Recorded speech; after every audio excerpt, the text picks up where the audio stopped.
In the following, we got Bicep White. TJ Wilson, aka Tyson Kidd, and you're listening to Stu's Wrestling Podcast. You're listening to Stu's Wrestling Podcast, established 2019, direct from the North Wales coast.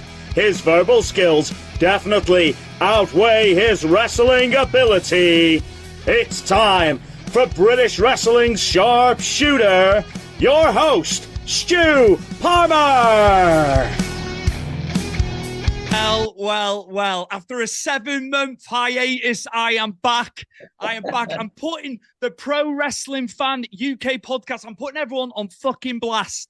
Cookie cutter fucking bullshit, but he's back. Daddy's had to come back, but it's about the guests. The guests make the show. I have got none other than Mr. Jamie Dundee, all the way from Kentucky in the USA. He was in PG-13 with the great Wolfie D. Wolfie D, amazing. You were JC Ice many years ago. You are the son of Bill Dundee, and I know how much your brother-in-law, Bobby Eaton, meant to you and what he did for your career and everything. Very. Jamie Dundee on Stu's Wrestling Podcast in live and living color. Yeah, man. Thank you, Stu. That's a hell of an introduction, brother. Thank you very much. But I am all of those things you said, though. Absolutely. 100 mile an hour, especially when you were younger. But we loved it. How are you doing currently before I hit all like the past? Because you've spoken about the past on so many shows. Yes, life is well. It's as good as everyone else's. You know, the world's crazy now, bro. It used to not be crazy, but the world's crazy now, man. I like to stay at my house and I don't bother nobody. Nobody bothers me, and we're okay. Perfect, man. Perfect. What do you miss? What do you miss about the wrestling business, though? Because you were in it for so long, man, and you worked for everybody. Yeah, it's one of those situations where I hate it as much as I love it. I'm glad I'm away from it as much as I wish I was there. You know, it's I don't know. It was a hell of a lifestyle. It was a hell of a ride. From 4 years old with Tommy Rich and my dad get me drunk and pierce my ear with a needle and an ice cube. From 8 years old to selling kisses for $1 at the matches. I told my daddy one time, I said, "Daddy, them old women smell, man. They smell like beer and cigarettes and shit." And he said, I said, "They want a hug and a kiss." And he said, "Well, charge them." So I said, "Okay." So I would walk back out and them women say, "Come here, little Dundee, give me a hug." I say, "Ma'am, hugs are $1 and kisses are $2. And them old women say, "Well, here's $5. You give me 2 each." I said, "Damn it." And so I said, I guess I could probably do this for the rest of my life. This is a pretty good deal here. Just amazing, man. Amazing. Your dad, the man, the legend, of course. What a career. How's Bill doing? How's William doing? Bill's good. Bill, for those that don't know, but most people know, my dad has dementia and he has stage 3. So, but he smiles all the time, and wherever he is, he's happy. He's always smiling. And when I see him, I say, "What are you doing, Pop?" He's just smiling, and he'll say, "How are you, son?" And he just, it's funny because my dad was always a taskmaster growing up. He was a tough guy. I don't tell you I love you, I love you. And and now he's real humble and kind, and it's kind of weird. It's kind of like, damn, I can't torment him. I can't, it's pretty, I don't know. I guess they say we take full circles, man. He's back to a good, sweet child, I guess. I don't know, but he's doing well. What was the best advice your dad gave you, when you were young in the business, stuff that came through and followed you through your career, man? What was the best piece of advice from Dad? Pull out. Don't leave it in. Pull it out, boy. You'll have about 30 children, son, because it's a lot of fun and a lot of women. My dad, he never really, that generation never really said nothing to you. It was one of those. My dad had a wrestling school, and it was everybody body slam Jamie, everybody drop kick Jamie, everybody do everything to Jamie, and that's before you knew it, I knew how to wrestle. It wasn't like he said, "Hey, let's come in here, I'll teach you." It was just, I don't know. It was one of those. my dad, Taskmaster, he was the old school, man. Oh, a tough guy, if he make you earn it, But hell, that whole generation make you earn it. Absolutely, absolutely. You wrestled for all the big promotions, man. Like you've said on interviews prior, you wrestled in all of them. You were wrestling ECW, WWE, them all at the same time. Not many people can say that. You were able to do that. I'm going to say, though, the first time I saw you and Wolfie D was obviously coming into the Nation. So I was like 10 years old watching WWE. PG-13, I was like, who are these guys? You'd Rampart, the Nation coming down beforehand and stuff like that. So I was like, who are these guys? I was trying to work it out. My brain was trying to work out who you were. And just, right, yeah, we're just two little white rappers from the hood. Yeah, man. That was I say it was a fun and a hell of an experience, and it is what I guess. When you play football, you want to be in the Super Bowl. When you play baseball, you want to be in the World Series. So to be on WrestleMania is, I guess, the biggest goal you can get in our business, right? I would think that. So me and Wolfie was definitely. People have opinions and say, we were just good job boys, but that doesn't matter what everybody has to get beat, and it's a fucking work, and to be in every company at the same time, bro. I'm with you. I don't know many people that you can tell me did that. You know what I mean? I mean, Monday night we're WWF, Tuesday and Wednesday we're in Memphis, and then Thursday and Friday we're in ECW, and Saturday and Sunday or something we're in Smoky Mountain. We're in 4 or 5 companies in the same week, man. That is a hell of an accomplishment for 2 little skinny old boys from Nashville. That night, the night in particular, WrestleMania 13, of course, the Rosemont Horizon, iconic building. The fan base have always been rabid. I know you were in Memphis, so you were used to rabid fans and the fans how they were, but yeah. Being there for that match, it was the street fight, of course, with LOD, Ahmed Johnson. Just how was it like? I love picking your brains about that because we're fans. We don't see it from the performer's point of view. We think things, but how was it for you that night? Well, I mean, that's, I don't think words can, that's the top of the world, man. Look at me, mama, I did it. You can't go no higher than a WrestleMania in WWE or any other wrestling organization. So that is our Super Bowl. And man, the Road Warriors were my heroes since I was a little kid. I love the Road Warriors. Those dudes are kick-ass, badass, cool-ass dudes, man. They got mohawks and shoulder pads, and they're bigger than life, bro. And to be able to be on a WrestleMania and take the fucking double clothesline, man. And I've told this story many times. That was the Road Warriors' hometown, and that was their coming back to WWF. The people hadn't seen them, and they came back at WrestleMania. That's huge, man. When that music said, "Wow," the fucking roof blew off that building, man. And it was just, to me, it was nothing better, bro. But I mean, that's why at the very end of it, we take the double clothesline. They tell me and Wolfie to hit the ring, take the bumps and roll out. And I lay in the middle of the ring, and the Hulk comes by and he goes, "Roll, Dundee." And I said, "Fuck that, Hulk. I'm never going to be on Mania again, baby. I'm going to get my time." He said, "Good shit, brother." We lost him far too soon, mate. We lost that man far too soon. 2003. So many we've lost far too soon, Sad, man. Absolutely. Again, yeah, iconic, and you can go back and you can watch him. And nice to hear from your point of view as a fan about how much you loved them, and just full circle moment. Yeah, I mean, yeah, and just to be in the ring with the Road Warriors, like the magazine did a big article said the Road Warriors slaughtered PG-13. I said the Road Warriors slaughtered everybody. There's not one magazine article that doesn't say the Road Warriors slaughtered somebody. What are they fucking talking about? But hey, I loved it, man. It was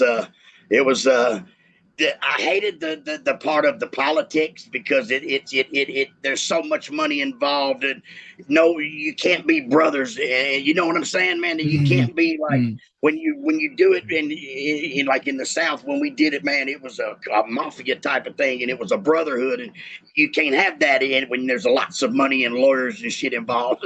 that part sucked about all that up there, but the brotherhood is still there with those that are old school and from, you know what I mean, man. It was a wonderful thing, and I'm glad I got to experience it for real, man. Amazing. You Because can't. not many people are going to get to say they got to walk the aisle of WrestleMania, but I can say it.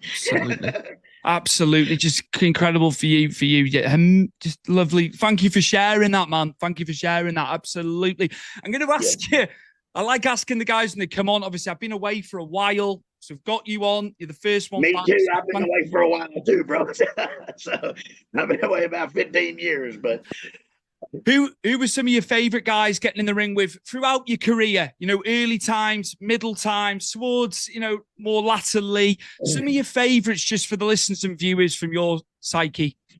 oh, I mean, for sure, you know, the Rock and Roll Express. I mean, the Road Warriors, the Mania deal, all that. But as far as in Memphis wrestling, man, every one of them people are part of what I would consider my family. When we came to America, I was 4 years old. You know, my daddy came to America to wrestle, and it was Lawler and Valiant, and it was the Jarretts and Eddie Marlin, and it was we lived in Hendersonville, Tennessee, and it was like a clique, man. It was like a you know, and then to watch the Rock and Roll Express form and then become the greatest tag team ever to fucking wrestle, besides my brother-in-law Bobby, but besides Beautiful Bob, the Rock and Roll Express, for them to put like me and Wolfie over at the Louisville Legends show and more or less pass that torch, man, fucking brother, it's. I pop as big as the Marks pop. You see what I'm saying? It's like, fuck me, man. That's the Road Warrior. That's the fucking Rock and Roll Express. That's, you know, the heavenly bodies. That people that I've known my whole entire life since I was a little kid are now fucking honoring me enough to put me over and let me get my time. You know, that's huge, man. That's huge. How were you with life on the road? Some guys like, I hated it. I hated every second of it. Other people say, oh, I'll get to see the world. I get to see all of America. I get to go to Puerto Rico as you did and elsewhere all over the world. How are you with the life? How are you with the life on the road, though? How was it for you personally? Me, I've always been that fucking. I mean, my mom and daddy came from Australia to America when I was 4 years old with 2 fucking suitcases. I've always been that gypsy type of dude, bro. Give me a bag and a fucking roof. Hell, give me a sandwich and a roof over my head. I'll keep on going with. You know, I've always. But now I'm 54 years old and I'm tired and I'm old and I like my home for the first time in my life and I like my family. You know, I mean, really, I mean, honestly, I mean, I love my family, but when you're playing that celebrity role and you're a rock star, baby, that shit is you don't have time for it. But and then time catches up, man. It's like, holy shit. I'm 55. I didn't sign up to be the grandpa dude? And everybody, you know, I'm Peepaw and I didn't sign up for that. When the hell did I get old? I'm not the one to be responsible. Someone's supposed to tell me what to do, but that's life, bro. It stops for no one, man. But it's a hell of a world I lived in, man. It's a make-believe imaginary world that is really so close to the truth, you know, so close to the reality that it's crazy, man. But it was definitely a different lifestyle, and to watch these guys grow up when I was a kid and then wrestle them and they put you over, man, that's just like it's an honor, bro, you know? Amazing, man. Absolutely fantastic. Again, I've got to say, though, we look at it as fans. When I was younger, obviously, I wasn't looking at it the same. I'd be like, right, these guys are making a fortune on the road. And as you come to find later, you know, you were responsible for your flights, your transportation, where you were staying and all that. So I always thought, oh, it was so glamorous. These guys will be making a fortune. So many guys struggling years later, you know, because it was constantly on the road. It was constant costs, wasn't it? How was that for you, the constant cost and all that on the road? Me, you know, I still to this day, I live my life like this. I live for this day. You know, tomorrow ain't fucking promised to nobody anyway. And I'll worry about tomorrow when tomorrow gets here. You know what I mean? Today, if I have this and I want this and this, then that's what I'm going to do. I don't care about tomorrow because it may fucking not even show up. You know, and then everybody thinks to me, but it ain't guaranteed. So, man, I'm like, what makes me happy and what makes me smile and makes my world good today, I focus on that. And tomorrow, when we wake up, if we wake up, we'll concentrate on that tomorrow, you know? I've always, so being on the road to me was great. I wrestle, I get paid, I do what I needed to do, I eat, I do whatever. Next day, I do it again. And, you know, it works, you know? And plus, the wrestling fans are the greatest thing. They're the greatest people in the world, bro. You can move in with them for years or whatever, weeks or months. For real, they don't care. I love wrestling fans. They're the greatest, and you can spot them anywhere, bro. There's nobody like us. I'm not having it. No sport or entertainment. Would you have it? It's just totally different. Like you're saying, just extending off what you're saying. The friendships that are made with the fans that you wouldn't get in other entertainment. Yeah, because especially like when we wrestled in the same building on the same night for fucking 35 years. There's not enough people to not know everybody. You know what I mean? 30 fucking years, once a week you meet these people, and it like you said, I considered it rice and caviar. Some days we stayed at the Hyatt, some days we stayed at the neighbor's house. Hey, can we come stay with y'all tonight? We ain't got no money. But I mean, but that's when wrestling, or whatever it is, football, anything you do, rock star, when you do it for the love of it, and you would do it for free. You would do it, just because it's so much in you and the love of it, man. And then when you get into them big boy companies or whatever you want to call it, sucks, man. They take all that away, bro. You know what I mean? Now it's all about dollars and egos and fucking fuck that, man. It's a work.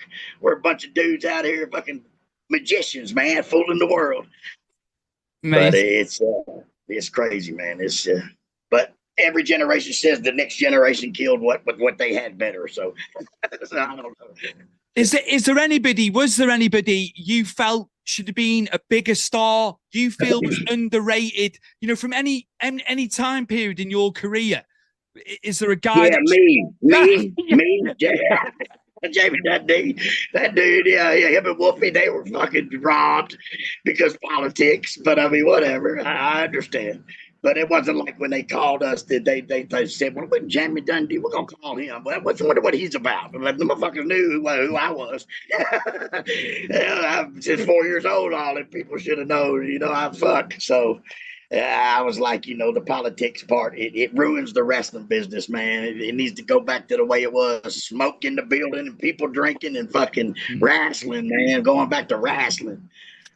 The trouble now, Jamie, is WWE are just further and further outpricing the fans. The WrestleMania prices have come out for Vegas next year. It is ridiculous. Like a base ticket is like $700, I think. Yeah, that's crazy. Because first of all, it's just wrestling, man. And man, here's the other thing though. They were here last night. The WWE was here in Evansville, right down the road from Raleigh, and their building wasn't half full. And and see, we used to go to that same fucking area every single Wednesday night, and fucking we could do better than half full, And we went every fucking week. But it's not the wrestling people's fault. It's not the wrestlers' fault because they're going with what someone's telling them to go to do. You know what I mean? It ain't like what it used to be. It was wrestling. You two gentlemen, this is the finish. You two go to the ring and wrestle, and you did you, and that was it. But now it's I guess script writers and things of that nature or whatever they want to call them. When me and Wolfie did the WWF in the '95 against the Smoking Guns. When they wanted us to do these interviews. So okay, we're ready. And this teleprompter, it starts having words, and the words say Wolfie, and it's got some words, and it says ice. And we said, wait a minute, what is that, bro? And he's like, that's what y'all are supposed to say. And I said, no, you don't know what I'm supposed to say. How do you know what I'm going to say in this situation? Turn that camera off. Tell me how long you got right here, and I'm going to say what I need to say. So me and Wolfie made them cut them cameras off, and we just did it like we do it in Memphis. We hit the TV, and we sell our product, us. And that's it. How long you need? 9 minutes, 4, 3. How long you need? 40 seconds? Tell me I got this. It's what I do for a living. I don't need you to tell me what I'm going to say during this transaction here. It's crazy. You know what you do. Why? We've heard it for years, haven't we, with several people. I was told what to say. Rob Van Dam being one. And then until they got to One Night Stand years later, and he's on the mic with, when he came down with Fonzie, and they just let him have an open mic, and he said what he said, and it got him over. It's like, you know. Because it's believable because he believes it. Yeah. That's what has happened to wrestling is they have taken the believability out of it. it kind of like David Copperfield making the Statue of Liberty disappear, or Chris Angel, or we know for a fact none of that is happening. But it looks like it is to us, and it's very entertaining, and we enjoy it. But the believability in wrestling today is absolutely none. It's so therefore, like in our day, the people had superheroes to cheer for, and they had villains to hate. You know what I mean? Once a week, they can all go to some spot and just let out their aggressions and then go home. But the believability part is what made Memphis Wrestling stand out, because there were 35 major organizations. You know what I mean? And there were still a bunch of them around when Memphis was around. But the believability in Memphis is what made for some people that don't know, it's a little documentary called Memphis Heat. My dad and Lawler and Jimmy Bayan and Lance Russell and Jimmy Hart are sitting in the Mid-South Coliseum, and they're telling the story. But that's the number one thing, was the believability. You know, if you don't believe, it's kind of like anything in a movie or whatever. If you don't believe, man, it's not going to happen, right? You know, if you don't believe in Santa, he ain't coming. So, you know, it's just like that's what happened to the wrestling business, and therefore, the world. If everybody can do it, it's not something special. You know what I mean? So the world thinks everybody thinks they can wrestle, they can do what we do, because the believability part has been taken out of it. You know. Absolutely. I just wish we got Memphis years ago here in the UK. Got to see it more latterly when we had the wrestling channel in the early 2000s. He used to put all of that out. But again, we missed a lot here at the time, because we were just getting WWF and WCW. That's what we were getting. You know, the old NWA as well, prior to, predating WCW. Years later, it's been a treasure trove for me to go back and watch you guys, watch Memphis, that brawling style, that it was famed for, and just amazing times, man. Yeah, but see, that's because, as my dad mentioned many times, the reason the people believed is because we really believe. When I hit that TV, I really believe I can whoop that dude or beat that dude right there. Yeah, I'll get back to it now. Again, just the territories, man. It was, the business changed, didn't it? And what have you. USWA afterwards with you guys as well. It was just hard. It was just hard, obviously, seeing it go, international. That's what happened, didn't it? Yeah, that's exactly. But well, cable TV came out, and the internet came out, and you can't get away with things like you could get away with then. You know what I mean? When we wrestled. Memphis got an hour and a half live Memphis show every Saturday morning. It was on for 90 minutes. Okay, then they would edit it down to a 60-minute show and send it around the loop. So whatever we did in Memphis on Monday night, we wouldn't do until the next week in Louisville, Evansville, and Nashville to make the TV match, to make the TV right, because, they got to edit it. We do it live in Memphis. Then we go to the Mid-South Coliseum Monday night in Memphis from that TV. Well, that TV ain't played on Tuesday, Wednesday, Thursday, Friday, Saturday yet. So that TV, we got to do what we did last week. So man, it's pretty, the only thing you couldn't, if you lost to lose or leave town, you would lose or leave town in Memphis on Monday night. Then you would go to Louisville on Tuesday, Wednesday, Thursday, Evansville, Saturday, Nashville. Then that next Monday night, you wouldn't be at the show because you've lost or lose or leave town. But then Tuesday, you'd have to drive to Louisville and lose or leave down. Then go to Evansville on Wednesday and lose it. And then go to Nashville on Saturday and lose it. Then you could leave and go to wherever it was you were losing your lose or leave town to go to. You see what I'm saying? So it was a 90-minute show a week apart. It was, it was the only thing you couldn't do. The only thing you had to tell the people was a hair match, because you can't shave the head 5 times, But any other thing, man, you can do that 5 times in a week. Yeah. Just, what times, man. Anarchy, left, right, and center, different, just outlaw style, absolutely. But, it's just so corporate now. And I'm not knocking it, because I still watch current product. I do. My nephew's obviously got into it. It's now, I don't see it as much. He's telling me what's going on. This has happened, that's happened. Do you get to see much of it, or just stay away from it now? Yeah, I could not tell you. I tell you what I did for my first time in my whole entire life. I'm 54 years old. Last year, about 6 months ago, a buddy of mine and his dad had tickets to Evansville to the WWE show for, was it a pay-per-view maybe, or maybe just a Monday Night Raw? But anyway, it was and he had front row seats and stuff. And he said, "Will you go with me, man?"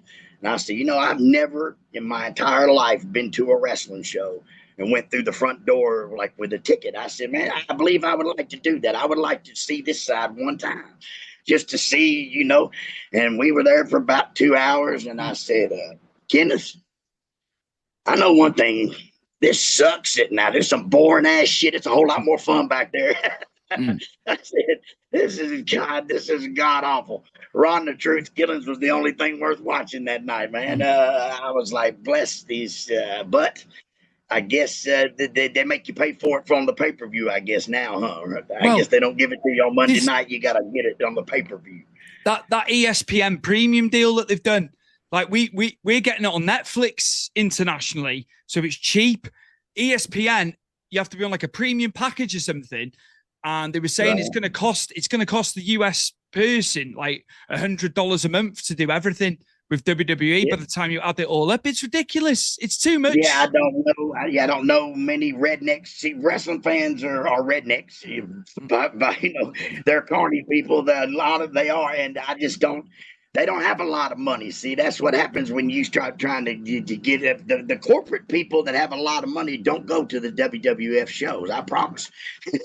Even if they think they do not go to them shows. They're still the same kind of redneck ass people that like wrestling, and they don't have money like that, man. And that's what happens. Because, here's the thing. I don't know, Vince McMahon, all the other companies, 32 companies, when we moved to America in 1977, there was 32 major organizations, and they all went away. And who's to say he can't go away too? It's, and that, and now with all the trouble he's in for whatever, who knows, man? It's all good things must come to an end, I always said, Like you said at the top of the show, it's the world, it's the way of the world now. It's just totally different. It was just so much easier. Even when I was a kid in the 90s living here, there's a lot more pressure on kids now. It's really hard. It's hard for them. And just, everything's changed, as you said. Yeah, it's definitely a different world out there, but that's anything, the fucking Ozzy Osbourne just passed all that love and made that boy the Prince of Darkness, man. Youngblood is automatically a legendary rock star from this moment on for the rest of his life, whether he wants to be or not. You know what I'm saying? When Ozzy Osbourne passes the torch, you don't have a choice.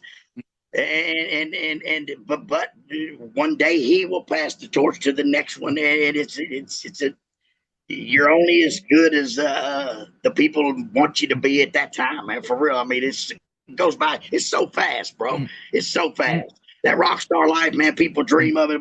It goes so fast, man. That it's. You go, damn, man. Like I just said, I said, damn, I'm 54 years old and I'm a grandpa. And when the hell I didn't sign up for none of this? We need to go back like 15 years, 20 years ago. That was a lot of fun. Young and free-spirited, Jamie. That was you. Yeah. That was you. I've got a lot more. I want to ask you. Would it be okay to do another episode? Yes, I'm going to put this one out. We're going to record again. I want you to be my 200th episode because this is 199. Because I've got so much. Right. I've got so much more to ask you. All right, that's kick ass. I love it. That's great. So to all the listeners and viewers, this has been part one with the great Jamie Dundee, James Crookshanks, who is an Aussie. That's what Wikipedia says. Yeah, that's it, man. So we will see you for part two. It's a bumper double episode with Jamie Dundee.